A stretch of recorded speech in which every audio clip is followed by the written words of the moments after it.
EMS TV आपका भरोसेमंद news network. यहाँ आपको मिलेगी हर बड़ी खबर हिंदी के साथ साथ अब इंग्लिश में भी। नेशनल, इंटरनेशनल और मध्य प्रदेश की हर बड़ी खबर लाइक करें, सब्सक्राइब करें और ज्यादा से ज्यादा शेयर करें और बने रहें हर बड़ी खबर के साथ। EMS TV, English first and fast. नमस्कार, आप देख रहे हैं EMS टीवी और मैं हूं आपके साथ कंचन। आई नजर डालते हैं बालाघाट की कुछ खास खबरों पर और सबसे पहले बात करते हैं आज की न्यूज हेडलाइंस की। कंस्ट्रक्शन कंपनी में GST का छापा, कर चोरी की आशंका। पानी की समस्या से जूझ रहे विद्यालय के बच्चे, अभिभावकों ने लगाई गुहार। और संदिग्ध अवस्था में मिला नर तेंदुए का शव।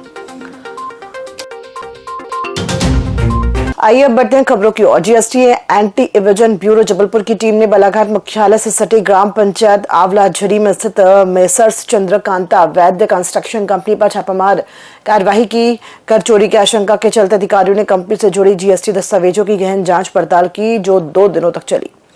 ये कार्रवाई जिले में 1 सप्ताह के भीतर GST टीम की दूसरी बड़ी जांच है। इससे पहले नेशनल हाईवे का कार्य कर रही एक ठेका कंपनी पर छापा मारकर लगभग 89 लाख रुपए का सरेंडर कराया गया था। जानकारी के अनुसार 12 सदस्यीय GST टीम सोमवार को बालाघाट पहुंचे और उसी दिन कार्रवाई शुरू की गई। राज्य कर अधिकारी विवेक सिंह बघेल ने बताया कि ज्वाइंट कमिश्नर याचना पाठक के निर्देशन में ये जांच की गई है। कंपनी द्वारा सबमिट किए गए डेटा में मिसमैच पाए गए हैं, जिनकी आगे जबलपुर में विस्तृत जांच की जाएगी। फर्म है मेसर्स चंद्रकांता वैद्य और ये कंस्ट्रक्शन का काम करती है। कुछ डाटा में इनके मिसमैच जो ये सबमिट करते हैं डेटा, उसमें कुछ डाटा मिसमैच था। उसी के दौरान हमारी कार्रवाई चल रही है और कुछ दस्तावेज भी कुछ मिले हैं। उनको जबलपुर जो हमारा ऑफिस है वहाँ ले जाके फिर फर्दर जो आगे की वो कार्रवाई है वो उस पर हम सर शिकायत हुई थी या क्या था? नहीं, शिकायत नहीं। हमारा ये रूटीन जांच रहती है। जो टैक्स पेयर है उनमें अपन वो डाटा का निर्धारण करते हैं। कुछ अब उसमें गड़बड़ी रहती है तो अपन उसमें। बैहर क्षेत्र के एकलव्य आदर्श आवासीय विद्यालय बैहर में पेयजल की समस्याओं को लेकर बच्चों के अभिभावकों ने मंगलवार को कलेक्ट्रेट पहुंचकर पानी की समस्या का शीघ्र निराकरण कराने की मांग को लेकर कलेक्टर को ज्ञापन सौंपा है। ज्ञापन सौंपने पहुंचे अभिभावकों ने बताया कि आवासीय विद्यालय में करीब 500 बच्चे अध्ययन करते हैं, लेकिन यहाँ पानी की काफी समस्या बनी हुई है। उन्होंने बताया कि पूर्व में विद्यालय के अधिकारी कर्मचारियों द्वारा भी पानी की समस्या को शासन प्रशासन को अवगत कराया है, लेकिन अब तक समस्या का निराकरण नहीं किया गया है, जिससे आज हम सभी अभिभावक भी कलेक्टर से पेयजल की समस्या का शीघ्र निराकरण कराने की गुहार लगाने पहुंचे हैं।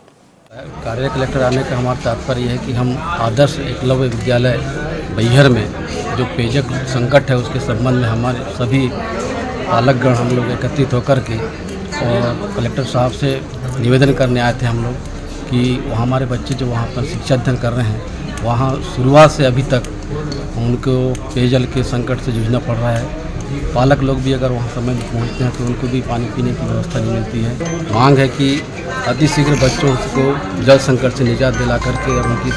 उत्तर सामान्य वन परिक्षेत्र लामता में उस समय सनसनी फैल गई जब संदिग्ध अवस्था में एक नर तेंदुए का शव मिलने की सूचना। बांस कटाई का कार्य कर रहे मजदूरों ने जंगल के भीतर तेंदुए का शव देखा, जिसके बाद तत्काल इसकी सूचना उत्तर सामान्य वन परिक्षेत्र के वन परिक्षेत्र अधिकारी को दी गई है। सूचना मिलते ही उत्तर सामान्य वन परिक्षेत्र लामता की वन अमले की टीम दौनी से लगे जंगल कक्ष क्रमांक 1284 में मौके पर स्थल पर पहुंची और क्षेत्र को घेराबंदी कर सुरक्षित किया गया।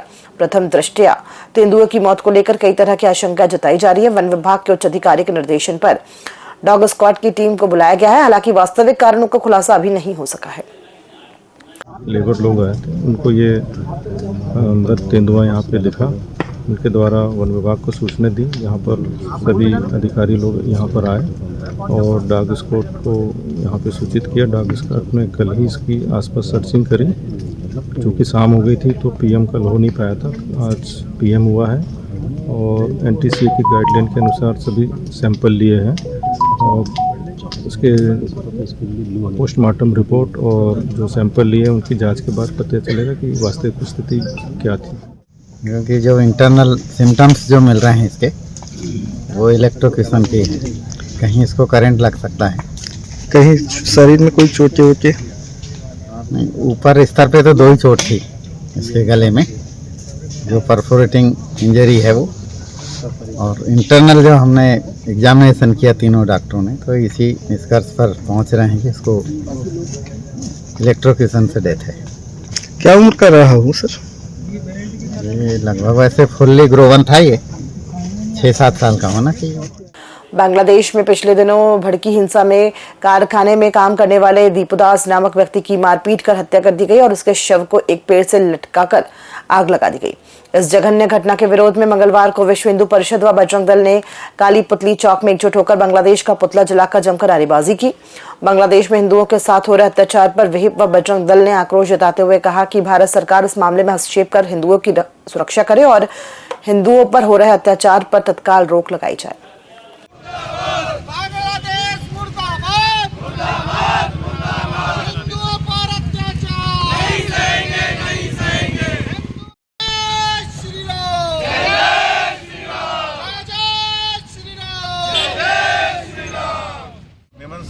जो गांव है वहाँ पे हमारे एक हिंदू श्रमिक दीपुदास की जो निर्मम हत्या कर और हत्या ही नहीं की गई, हत्या करने के बाद क्रूरता से उसे बांधकर उसे मारा गया और उसे जलाया गया, जिंदा जलाया गया। और वो भी जो उसके साथ में क्रमिक थे, उसके जो दोस्त थे, उन्होंने ये सब कृत्य किया। उसके विरोध में आज विश्व हिंदू परिषद बजरंग दल और समस्त बालाघाट की जो जनता है उसका एक विरोध प्रदर्शन है, पुतला दहन है। हमारी मांग है सरकार से कि जल्द इस मामले का निराकरण करे और आगे कभी ऐसे हमारे हिंदू किसी परिवार पे बांग्लादेश में ऐसी किसी प्रकार की घटना ना हो, इस बात का। भैया क्षेत्र के ग्राम पंचायत धीरी के अंतर्गत मुख्य मार्ग कोयली खापा नया टोला से घुरसी बहरा से सेमर खेरो से मुरेंडा सड़क पूरी तरह से जर्जर हो गई है। इससे ग्रामीणों को आवागमन में काफी दिक्कतों का सामना करना पड़ रहा है। इस समस्या को लेकर मंगलवार को ग्राम पंचायत धीरी के ग्रामीणों ने प्रधानमंत्री जनमन योजना के तहत पक्की सड़क स्वीकृत कराने की मांग को लेकर कलेक्टर पहुंचे। इस दौरान ग्रामीणों ने बताया कि सड़क पूरी तरह से जर्जर होने से स्कूली बच्चों को आवागमन में, गर्भवती महिलाओं को प्रसव के लिए अस्पताल ले जाने में काफी समस्याओं का सामना करना पड़ता है। सड़क का सर्वे होने के बाद भी अभी तक स्वीकृति नहीं मिली है। उन्होंने बताया कि उक्त गांवों में बैगा जनजाति के लोग निवास करते हैं। सरकार बैगा जनजाति को समुचित सुविधाएं देने की बात करती है, वहीं हम सड़क व स्कूल भवन, आंगनबाड़ी भवन सहित अन्य समस्याओं से जूझ रहे हैं। सिर्फ हमारा मेन समस्या है रोड को लेकर के।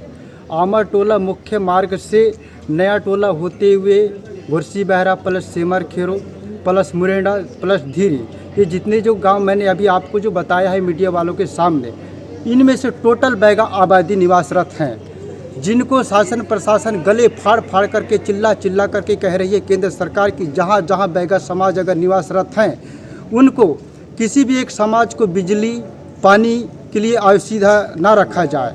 और आज सरकार ये कह रही है, लेकिन हमारे यहाँ आप जाकर के देखेंगे, मीडिया वालों से मेरी रिक्वेस्ट है कि वहाँ टोटल बैगा आबादी रहते हैं जिनको ये परेशानी की सामना झेलना पड़ रहा है। हमारे ग्राम मुरेंडा सेमर खेरो घुरसी बहरा में विशेष जनजाति ये बैगा लोग रहते हैं सर। तो हम ये पीएम जनमन सड़क स्वीकृत कराने बाबत आए थे सर। हमारे यहाँ तो सर्वे हो चुका है सर, लेकिन अभी तक के हमारे को ये बोल रहे हैं कि आपके ग्राम नया टोला से घुरसी बहरा से सेमर खेरो से मुरेंडा तक के स्वीकृत हो गया है क्या बोलते हैं सर। लेकिन अभी तक के हमारे पास में रोड नहीं, आने जाने के लिए बहुत दिक्कतें पड़ते हैं सर। माता महिला लोग हैं, उनको डिलीवरी के लिए, गर्भवती महिला उनको डिलीवरी के लिए ले जाते हैं तो दिक्कतें होते हैं सर। फिर स्कूल छात्राओं को भी आने जाने में बहुत परेशानी होता है सर। बहुत रोड का जर्जर स्थिति हो चुका है सर, मैं इतनी कहती हूँ। मध्य प्रदेश विद्युत मंडल अधिकारी कर्मचारी पेंशनर संगठन ने अपनी 2 सूची मांगों को लेकर एमपीबी कार्यालय से रैली निकालकर कलेक्ट्रेट कार्यालय पहुंचकर मुख्यमंत्री के नाम संयुक्त कलेक्टर को ज्ञापन सौंपा। इस दौरान संगठन के प्रांतीय महासचिव आईडी पटले ने बताया कि विद्युत मंडल के निजीकरण की प्रक्रिया चल रही है, जिससे पेंशन की गारंटी पर संकट खड़ा हो गया है। उन्होंने कहा कि पेंशन समय पर नहीं मिल रही है, कई बार 10-10 माह का एरियर गायब हो जाता है और भुगतान में 3 से 4 माह की देरी होती है। केंद्र सरकार द्वारा घोषित महंगाई राहत का लाभ भी पेंशनर्स को नहीं मिल पा रहा है। संगठन ने 3% महंगाई राहत राशि तत्काल प्रदान करने की मांग की। उन्होंने चेतावनी दी है कि मांगे पूरी नहीं होने पर आंदोलन तेज किया जाएगा। ये हमारी 2 ही मांग है कि पेंशन की गारंटी दो और महंगाई राहत जब भी केंद्र सरकार घोषित करती है तो अन्यों की तरह बिजली बोर्ड के अधिकारी कर्मचारियों को दो। और तीसरी सबसे बड़ी मांग है जो रेगुलर अधिकारी कर्मचारी संगठन और हमारे संगठन मांग कर रहे हैं कि ये निजीकरण बंद करो। खबरों में फिलहाल इतना ही, दीजिए इजाजत, नमस्कार।